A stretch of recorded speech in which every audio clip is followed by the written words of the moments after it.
എല്ലാ കൂട്ടുകാർക്കും നല്ലൊരു ദിവസം ആശംസിച്ചുകൊണ്ട് നമുക്ക് നേരെ സേതുവിന്റെ പല്ലവിയുടെ ഇന്നത്തെ നല്ലൊരു വിശേഷം കേട്ടാലോ. അങ്ങനെ ഇന്നത്തെ വിശേഷത്തില് ഐസുവിന്റെ മുന്നില് എല്ലാവരും നിൽക്കുകയാണ്. ഋതു, സ്വാതി, അച്ചു അങ്ങനെ എല്ലാരും ഉണ്ട്. ഈ സമയത്ത് ഋതു പറഞ്ഞു, ഇപ്പൊ എല്ലാവർക്കും സമാധാനമല്ലോ. എന്റെ അമ്മയ്ക്ക് എന്തെങ്കിലും സംഭവിച്ചിട്ടുണ്ടെങ്കിൽ ഒന്നിനെ ഞാൻ വെറുതെ വിടത്തില്ലെന്ന് പറയണം. പിന്നീട് പല്ലവിയുടെ അടുത്തേക്ക് ചെല്ലുവാണ്. നിങ്ങൾ ഒറ്റ എടുത്തി കാരണം ഈ പ്രശ്നങ്ങളെല്ലാം ഉണ്ടായെന്ന് പറയണം. എന്നിട്ടോ ഒരു ഉളുപ്പില്ലാതെ നിൽക്കുന്ന കണ്ടില്ലേ എന്നൊക്കെ പറഞ്ഞുകൊണ്ട് ഭയങ്കരമായിട്ട് പല്ലവിനെ കുറ്റപ്പെടുത്തുക. ഇത് കേട്ടതും പല്ലവി പറഞ്ഞു, അതിന് ഞാൻ എന്ത് തെറ്റിയെന്നാ? നിങ്ങളൊരു തെറ്റും ചെയ്തിട്ടില്ലല്ലേ? അല്ല, എന്നെ പറഞ്ഞാ മതി. നീയൊക്കെ അവിടെ വന്ന് കിടന്നു കഴിഞ്ഞപ്പോ നിന്നെയൊക്കെ പണ്ടേ ഓടിക്കേണ്ടതായിരുന്നു. അങ്ങനെയാണെങ്കിൽ ഇപ്പൊ ഇങ്ങനെയൊന്നും സംഭവിക്കില്ലായിരുന്നു പറയണം. ഒരു സേതു വന്നിരിക്കുന്നു, എല്ലാരും കൂടെ കൂടിയിട്ട് ഇപ്പൊ അമ്മേനെ ഈ പരുവത്തിലാക്കിയില്ലെന്ന് ചോദിക്കണം. ഇത് കേട്ടതും സേതുമാധവനൊന്നും മിണ്ടിയില്ല. പിന്നീട് പല്ലവി എന്നിട്ട് പറഞ്ഞു, അതെ സേതുവേട്ടനെ വെറുതെ കുറ്റപ്പെടുത്തണ്ട. സേതുവേട്ടൻ ഒരു തെറ്റും ചെയ്തിട്ടില്ല എന്ന് പറയണം. ചെയ്തിട്ടില്ല പോലും. അയാൾ നിങ്ങളെ അങ്ങോട്ട് വിളിച്ചു കയറ്റിയതുകൊണ്ടല്ലേ ഈ പ്രശ്നങ്ങളൊക്കെ ഇപ്പൊ ഉണ്ടായത്. എല്ലാത്തിനും കാരണം ഇതേ നിങ്ങൾ രണ്ടുപേരുമാന്ന് പറയണം. ഇങ്ങനെ കുറെ കുറ്റപ്പെടുത്തി കഴിഞ്ഞപ്പോ തന്നെ സേതുവിന് വല്ലാത്ത സങ്കടമായി. സേതു എന്ത് ചെയ്യണം, പല്ലവിയോട് ഞാൻ അപ്പുറം കാണുമെന്ന് പറഞ്ഞുകൊണ്ട് സേതു അങ്ങോട്ടേക്ക് മാറിപ്പോവാ. സേതുവിനും മനസ്സിലായി ഇനി അവിടെ നിന്നാൽ ശരിയാവത്തില്ലെന്നുള്ള കാര്യം. ഈ സമയം പല്ലവിക്ക് വല്ലാത്ത സങ്കടമായിപ്പോയി. താൻ കാരണം സേതുവേട്ടനും കൂടെ ചീത്ത കേൾക്കേണ്ടി വന്നല്ലോ എന്നൊരു ചിന്ത. പിന്നീട് അവര് പറഞ്ഞു, ഇതേ ഒരു കാര്യം ഞാൻ പറഞ്ഞേക്കാം, ആർക്കും ഒന്നും നഷ്ടപ്പെടാനില്ല. പക്ഷെ ഞങ്ങൾക്കാ നഷ്ടപ്പെടാൻ പോകുന്നേ. ഞങ്ങൾക്ക് ഞങ്ങളുടെ അച്ഛൻ ആദ്യം പോയി, ഇപ്പോഴാണ്ടേ അമ്മയ്ക്ക് എന്തെങ്കിലും സംഭവിച്ചിട്ടുണ്ടെങ്കിൽ വെറുതെ ഇരിക്കാനൊന്നും പോകുന്നില്ല എന്നൊക്കെ ഋതു പറയുവാണ്. ഞങ്ങള് മക്കളാണ് അനാഥരായി പോകുന്നത്. നിങ്ങൾ നാളെ ആ പൊടിയും തട്ടി അങ്ങോട്ട് പോകും. പിന്നെ ഞങ്ങള് ആരുമില്ലാത്തവരായി പോകുന്നു പറയാം.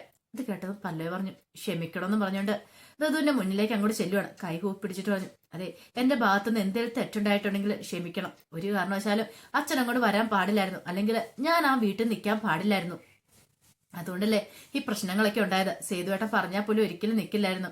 അത് പക്ഷേങ്കിൽ ഞാൻ അങ്ങനെ നിന്ന് വേർന്നും കൊണ്ടല്ല, ഇന്ദ്രൻ എന്തെങ്കിലും ചെയ്യുമോന്നൊരു ഭയം കൊണ്ടായിരുന്നു. വീട്ടിലേക്ക് പോയിട്ടുണ്ടെങ്കിൽ ഇന്ദ്രൻ അവിടെ വന്ന് പ്രശ്നം ഉണ്ടാക്കുമെന്ന് അറിയാം. ഇവിടെ ആണെങ്കിൽ പൊന്നുമടത്തിലാണെങ്കിൽ ഒന്നും ചെയ്യത്തില്ലോ, ഇന്ദ്രൻ അവിടെ വന്ന് ഒന്നും ചെയ്യില്ല എന്ന് എനിക്ക് ഉറപ്പുണ്ടായിരുന്നു. അതുകൊണ്ട് മാത്രമാണ് ഞാൻ അങ്ങനെ ചെയ്തേ. പക്ഷെ എനിക്ക് എന്തെങ്കിലും സംഭവിച്ചു പോയിട്ടുണ്ടായിരുന്നെങ്കിൽ സ്ത്രീകൾ മൊത്തത്തിൽ എല്ലാവർക്കും അപമാനമായനും. കാരണം ഇന്ദ്രനെ പോലെ ഒരുത്തന്റെ മുന്നിൽ ഞാൻ ഒരിക്കലും അടിയറവ് പറയരുത്. അപ്പൊ അതിനു വേണ്ടിയിട്ടാണ് ഞാൻ പൊരുതിക്കൊണ്ടിരുന്നേ. സാരമില്ല, ഞാൻ പോയിക്കോളാം. ഡിവോഴ്സ് കിട്ടുമെന്നുള്ള പ്രതീക്ഷയോട് കൂടിയിട്ടാണ് ഞാൻ ഇത്ര നാളും കാത്തിരുന്നേ. ഇനിയിപ്പൊ അതൊന്നും ഞാൻ നോക്കുന്നില്ല. എന്റെ ജീവന് ഞാൻ വില കൊടുക്കുന്നില്ല. ഞാൻ തിരികെ പോയിക്കോളാം. പൂർണ്ണാമയ്ക്കൊന്ന് സുഖപ്പെട്ട് കഴിയുമ്പോൾ ഞാൻ പോയിക്കോളാം. എന്നെ കൊണ്ട് ആർക്കും ഒരു ശല്യമൊന്നും ഉണ്ടാകത്തില്ലെന്ന് പറയാം. അത് കേട്ടത് ഋതു ഒന്നും മിണ്ടിയില്ല. അപ്പോഴേക്കും താഴെ ഒരു കാറ് വന്ന് നിന്നു. ആ കാറിനകത്തുനിന്ന് പ്രതാപൻ ഇങ്ങനെ ഇറങ്ങുവാണ്.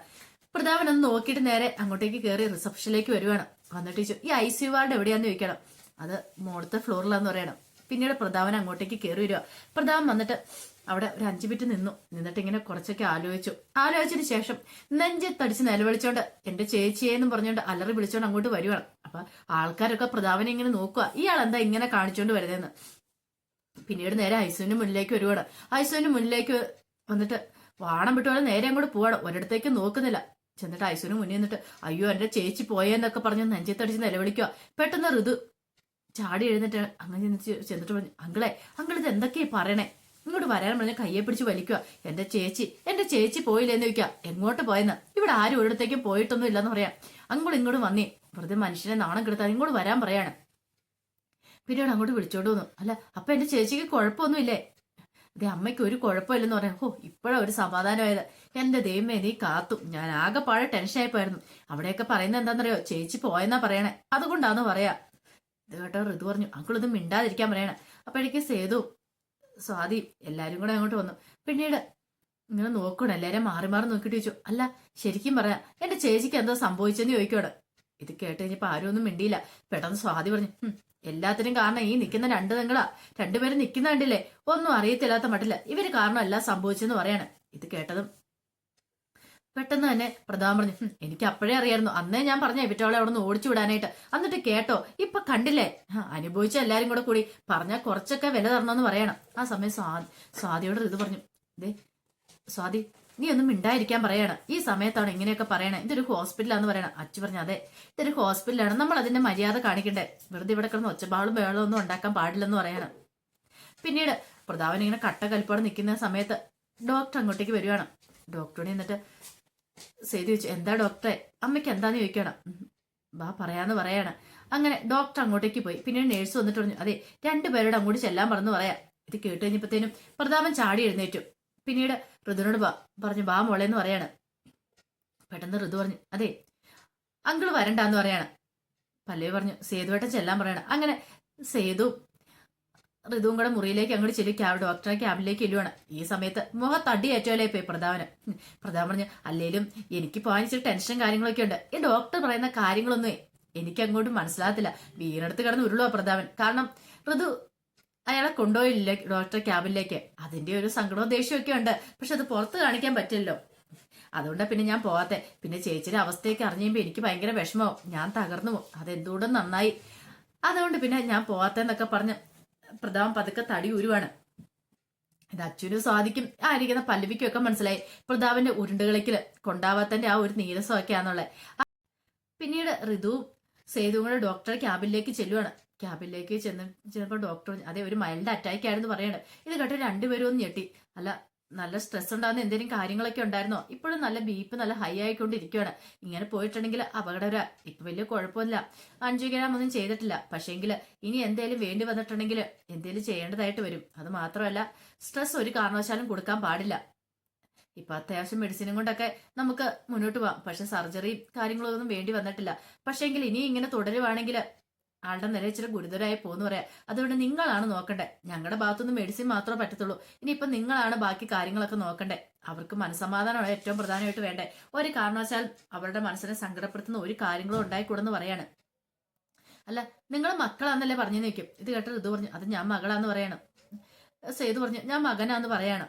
അങ്ങനെ അവരങ്ങനെ പറഞ്ഞപ്പോൾ ഡോക്ടർ പറഞ്ഞു ഇനി നിങ്ങൾ വേണം കാര്യങ്ങളൊക്കെ നോക്കാനായിട്ട്. നിങ്ങൾ നോക്കുന്ന പോലെ ഇരിക്കും ബാക്കി കാര്യങ്ങളൊക്കെ. ഇത് കേട്ടതും സേതു പറഞ്ഞു ഇല്ല ഒരു കുഴപ്പമുണ്ടാവില്ല, ഞങ്ങൾ നോക്കിക്കോളാന്ന് പറയാണ്. ഇനി അമ്മയ്ക്ക് ഒരു പ്രശ്നം ഉണ്ടാകത്തില്ല, ഞങ്ങൾ നോക്കിക്കോളാം ഡോക്ടർ എന്നൊക്കെ പറഞ്ഞ് ഡോക്ടർക്ക് ഉറപ്പും കൊടുത്തിട്ട് അവിടുന്ന് പുറത്തേക്ക് ഇറങ്ങി വരുവാണ്. പുറത്തേക്ക് ഇറങ്ങി വന്നു കഴിഞ്ഞപ്പോഴത്തേനും പ്രതാപൻ ചോദിച്ചു എന്തായി കാര്യങ്ങള് ഡോക്ടർ എന്ത് പറഞ്ഞെന്ന് ചോദിക്കണം. പെട്ടെന്ന് അച്ചു വന്നിട്ട് സേതുവിന്റെ കയ്യിലേക്ക് വിളിച്ചിട്ട് ചോദിച്ചു സേതുവേട്ടാ എന്താ കാര്യം, അമ്മയ്ക്ക് എന്താ പറ്റിയെന്ന് ചോദിക്കാം. അത് BP കൂടിയതിന്റെ ചില പ്രശ്നങ്ങള്. സത്യം പറ വലിയേട്ടാ അങ്ങനെ തന്നെയാണോ? അത് അത്രേ ഉള്ളന്നേ. ഇത് കേട്ടപ്പോഴത്തേനും പ്രതാപൻ പറഞ്ഞു ദേ ഇവനൊക്കെ അല്ലേ പറയുന്നത്, ഇവനൊന്നും പറയുന്നത് വിശ്വസിക്കരുത്. എന്റെ ചേച്ചിക്ക് എന്തോ സംഭവിച്ചിട്ടുണ്ടെന്ന് പറയണം. ദേ എന്റെ ചേച്ചിയുടെ ജീവൻ അപകടത്തിലാന്ന് തോന്നുന്നത്. അങ്ങനെയാണോ ഒന്നിനെ ഞാൻ വെറുതെ പെടുത്തില്ലെന്ന് പറയാം. ഇത് കേട്ടത് സേതു പറഞ്ഞു അതെ നിങ്ങളുടെ ചേച്ചിയായിരിക്കും, പക്ഷെ അകത്ത് കിടക്കുന്നുണ്ടല്ലോ അതെന്റെ അമ്മയാന്ന് പറയണം. അപ്പൊ അമ്മയ്ക്കാണോ ചേച്ചിക്കാണോ പ്രാധാന്യം കൂടുതൽ? ഇത് കേട്ടതും പ്രതാപൻ ഒന്നും ഇങ്ങനെയൊന്നും നോക്കുവാണ് സേതുവിനെ. ആ സമയം പല്ലവി ഒരു സംശയത്തോടു കൂടി സേതുവിന്റെ മുഖത്തേക്ക് നോക്കുകയാണ്. പല്ലവിക്ക് ഏകദേശം കാര്യങ്ങളൊക്കെ മനസ്സിലായി. പിന്നീട് സ്വാതി വന്നിട്ട് ഋതുവിനോട് ചോദിച്ചു സത്യം പറയേച്ചി അമ്മയ്ക്ക് BP കൂടി തന്നെയാണെന്ന് ചോദിക്കുക. അതേനെ BP കൂടി തന്നെയാ, അതിനകത്ത് ഇപ്പൊ എന്താ സംശയം ഇരിക്കുന്നത്? പ്രധാൻ പറഞ്ഞു വേറെ ആര് പറഞ്ഞാലും ഞാൻ വിശ്വസിക്കില്ല, പക്ഷെ എന്റെ ഋതുമോള് പറഞ്ഞ എനിക്ക് വിശ്വാസമാണ്. അപ്പൊ BP കൂടി തന്നെയായിരിക്കും. BP കൂടുതൽ കാര്യമാക്കേണ്ട കാര്യമൊന്നും ഇല്ലെന്നേ. കഴിഞ്ഞ പ്രാവശ്യം ഇതുപോലെ എനിക്കൊന്നും BP കൂടി. ഞാൻ വീട്ടിലാണെങ്കിൽ ഇങ്ങനെ ഒന്ന് നീണ്ടു നിവർന്നുകൊണ്ട് കിടന്നു. ഈ ശവാസനം എന്നൊക്കെ പറയും അതുപോലെ കിടന്നു. അതിപ്പോ ചേച്ചിക്ക് അറിയാത്തില്ലാത്തോണ്ടാ. അങ്ങനെ കിടക്കുവാണെങ്കിൽ BP താനെ കുറഞ്ഞോളൂ എന്ന് പറയാം. ഇതൊക്കെ പറഞ്ഞ് വലിയ വീരവാദം പൊട്ടിച്ചുകൊണ്ടിരിക്കുകയാണ് പ്രതാപൻ അവിടെ നിന്നിട്ട്. ആ സമയം സേതു അവിടെ തകർന്ന മനസ്സോടെ പോയിരിക്കുകയാണ്. പല്ലവി പെട്ടെന്ന് അടുത്തേക്ക് ചെന്നിട്ട് ചോദിച്ചു എന്താ പൂർണ്ണമായിക്ക് BP കൂടിയതൊന്നും അല്ല, അറ്റാക്ക് അല്ലേന്ന് ചോദിക്കുകയാണ്. ഇത് കേട്ടോ സേതു അതേന്ന് പറയാണ്. കാരണം ഒന്നുമില്ലേലും വിദ്യാഭ്യാസമൊക്കെ ഉള്ളതല്ലേ പല്ലവിക്ക് കാര്യങ്ങളൊക്കെ കണ്ടാൽ കുറച്ചൊക്കെ മനസ്സിലാവുകയും ചെയ്യുമല്ലോ. പിന്നീട് ചോദിച്ചു ഡോക്ടർ എന്ത് പറഞ്ഞു ചോദിക്കാം. സ്ട്രെസ് കൊടുക്കലെന്നൊക്കെ പറഞ്ഞു പറയാം. ഇത് കേട്ടതും പല്ലവി പറഞ്ഞു അപ്പൊ എല്ലാത്തിനും കാരണക്കാരി ഞാനല്ലേ, ഞാൻ കാരണമല്ലേ ഇങ്ങനെ സംഭവിച്ചേ. ഒരു കാര്യം ചെയ്യാം, ഞാൻ ആ വീട്ടിൽ നിന്ന് പോയേക്കാന്ന് പറയണം. ഇത് കേട്ട സേതു ഒന്ന് ഞെട്ടി. പെട്ടെന്ന് സേതു പറഞ്ഞു ഇതാണോ അതിനുള്ള പരിഹാരം എന്ന് ഒറ്റ ചോദ്യമായിരുന്നു. അത് ഇച്ചിരി സൗണ്ട് കൂടിപ്പോയി. പെട്ടെന്ന് എല്ലാവരും ഒരു നിമിഷം സേതുവിനെ നോക്കുകയാണ്. സേതുവിനും എന്ത് ചെയ്യണമെന്ന് അറിയത്തില്ല. പല്ലവിയോടുള്ള ദേഷ്യത്തിൽ പറഞ്ഞാണ്. പെട്ടെന്ന് തന്നെ പല്ലവി പറഞ്ഞു അല്ല പിന്നെ സേതുവേട്ടാ അത് പിന്നെ ഞാൻ അങ്ങനെ പറഞ്ഞു ഞാൻ കാരണം ഒന്നും മിണ്ടായിരിക്കുന്നുണ്ടോ. പല്ലവി ഒരിടത്തേക്കും പോകുന്നില്ല. തൽക്കാലത്തേക്ക് പല്ലവിനെ ഒരിടത്തേക്കും വിടാൻ ഞാൻ ഉദ്ദേശിച്ചിട്ടില്ല. ഈ സേതു ഉണ്ട് എവിടെയുണ്ടോ അവിടെ എന്താളും പല്ലവി ഉറപ്പായിട്ടും കാണും. ആ കാര്യത്തിൽ ഇനിയും പല്ലവി ഭയപ്പെടണ്ട. എന്ത് ചെയ്യണമെന്ന് എനിക്കറിയാം. ഞാൻ പല്ലവിനെ അങ്ങോട്ട് കൂട്ടിക്കൊണ്ട് വന്നേ, അതുകൊണ്ട് ഞാൻ പറയാതെ പല്ലവി ഒരിടത്തേക്ക് പോകണ്ടെന്ന് പറയാണ്. അവരങ്ങനെ സംസാരിച്ചുകൊണ്ടിരിക്കുന്ന സമയത്ത് ഒരു നേഴ്സ് അങ്ങോട്ടേക്ക് വരുവാണ്. നേഴ്സ് വന്നിട്ട് പറഞ്ഞു ഒരാൾക്ക് കയറി കാണാന്ന് പറയാണ്. ഇത് കേട്ട് കഴിഞ്ഞപ്പോ പരസ്പരം നോക്കുക. അപ്പൊ പെട്ടെന്ന് പ്രതാപൻ പറഞ്ഞു ഒരു കാര്യം ചെയ്യാം, ഞാൻ പോയി കയറി കാണാന്ന് പറയണ. വേണ്ടാന്ന് പറയണ. സ്വാതി പറഞ്ഞു എന്നാ പിന്നെ ഞാൻ പോവാൻ ചേച്ചിന്ന് പറയണ. വേണ്ടാന്ന് പറയണ. പിന്നീട് സേതുവിന്റെ നേരെ നോക്കുവാണ് ഋതു. അപ്പൊ ആ നോടത്തിനാണ് സേതുവിനോട് പോയി കണ്ടോളാനായിട്ടാ. പിന്നെ സേതു എല്ലാരും ഒന്ന് നോക്കിയിട്ട് സേതു അകത്തേക്ക് കയറി ചെല്ലുവാണ്. അകത്തേക്ക് കയറി ചെല്ലാൻ പൂർണ്ണാമ ഇങ്ങനെ കിടക്കുക. പൂർണ്ണാമയ്ക്ക് ബോധം വന്നിട്ടുണ്ടായിരുന്നില്ല. കുറെ സമയം സേതു പൂർണ്ണാമയുടെ അടുത്ത് ഇങ്ങനെ നിൽക്കുകയാണ്. നിന്ന് കഴിഞ്ഞപ്പോ സേതുവിന്റെ മനസ്സിലേക്ക് പല പല ചിന്തകളൊക്കെ കടന്നു വരുവാണ്. പൂർണ്ണാമയ്ക്ക് തനിക്ക് ചോറ് വാരി തന്നതും പിന്നീട് തന്നെ അടുത്തിരുത്തി മോനെന്ന് വിളിക്കുന്നു, ആ ചിന്തയൊക്കെ വന്നു കഴിഞ്ഞപ്പോഴത്തേനും സേതുവിന് വല്ലാത്ത മനസ്സങ്ങ് തകർന്നു പോയി. തന്റെ അമ്മയാണ് ശരിക്കും കിടക്കുന്നത്. ആ ചിന്ത മനസ്സിലേക്ക് വരുവാണ്. അങ്ങനെ നിറഞ്ഞ കണ്ണുകളോട് കൂടിയിട്ടാണ് സേതു മുറിയിൽ നിന്ന് പുറത്തിറങ്ങുന്നത്. അതിനങ്ങനെ ഐസിയുന്ന് പുറത്തിറങ്ങിയിട്ട് സേതു മാറി ഒരു സൈഡിലേക്ക് പോയി നിൽക്കുകയാണ്. ആരോടും ഒന്നും സംസാരിച്ചു പോലുമില്ല. കുറച്ച് കഴിയുമ്പോഴത്തേനും പല്ലവി സേതുവിനെ കാണാതെ അന്വേഷിച്ച് വന്നു കഴിയുമ്പോഴത്തേനും സേതു ഒരു ഭിത്തിയെ ചാരി ഇങ്ങനെ നിൽക്കുന്നുണ്ട്. ഈ കാഴ്ച കണ്ടെന്ന് പല്ലവിക്ക് മനസ്സിലായി സേതുവിന്റെ മനസ്സ് തകർന്നു പോയിട്ടുണ്ടെന്ന്. പിന്നീട് പല്ലവി സേതുവിന്റെ അടുത്തേക്ക് വന്നിട്ട് എന്ത് പറ്റിയ സേതുവേട്ടാ? പൂർണ്ണാമയ്ക്ക് ബോധം വീണില്ലേ? നിൽക്കുക ഇല്ലാന്ന് പറയാണ്. എനിക്ക് മനസ്സിലായി സേതുവേട്ടന്റെ മനസ്സെന്താന്ന്. സങ്കടമല്ലേ? വിഷമിക്കൊന്നും വേണ്ട. പൂർണ്ണാമയ്ക്ക് ബോധം പെട്ടെന്ന് തിരിച്ചു കിട്ടും. സേതുവേട്ടൻ ഒരു കാര്യം ചെയ്താൽ മതി. പൂർണ്ണാമനെ പോയി അമ്മയെന്നൊന്ന് വിളിക്കുക. സേതുവേട്ടൻ അങ്ങനെ അധികം വിളിച്ചിട്ടില്ലല്ലോ. പൂർണ്ണാമനെ അമ്മയായിട്ട് സേതുവേട്ടൻ അങ്ങോട്ട് അംഗീകരിച്ചാൽ മാത്രം മതി. എല്ലാ പ്രശ്നങ്ങളും തീരും. ആ കയ്യിലൊന്ന് പിടിച്ച് അമ്മയെന്ന് വിളിക്കുവാണെങ്കിൽ പൂർണ്ണാമ എത്രയും പെട്ടെന്ന് തന്നെ ജീവിതത്തിലേക്ക് മടങ്ങി വരുമെന്നാ എന്റെ മനസ്സ് പറയുന്നതെന്ന് പറയണം. ഇത് കേട്ട് കഴിഞ്ഞപ്പോഴത്തേന് സേതു ഇങ്ങനെ ഒരു നിമിഷം ഒന്ന് ആലോചിച്ച് നിൽക്കുകയാണ്. അപ്പൊ അതിന്റെ വിശേഷങ്ങളൊക്കെയാണ് നമ്മൾ കണ്ടത്. ഇതിന്റെ ബാക്കി വിശേഷങ്ങളുമായിട്ട് വൈകുന്നേരത്തെ പ്രൊമോയി വരാട്ടോ. ഒരിക്കൽ കൂടി എല്ലാവർക്കും നല്ലൊരു ദിവസം ആശംസിച്ചു നിർത്തുന്നു.